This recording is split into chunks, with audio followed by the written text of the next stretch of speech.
Magandang araw mga ka-idol.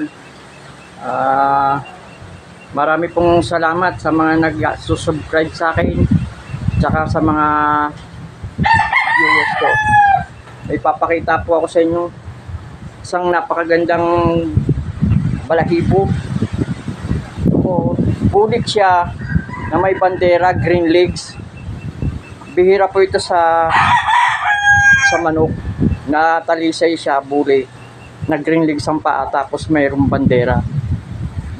Bihirang-bihira po ito sa mga manok, lalo na po yung talisay na green legs, may bandera rin po yung buntot. Yun po yung mga matitibay na manok, kaya maganda.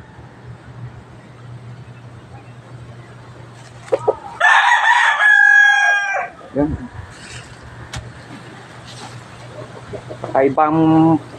Kakaiba yung balahibo niya. Hanggang sa susunod mga ka-idol.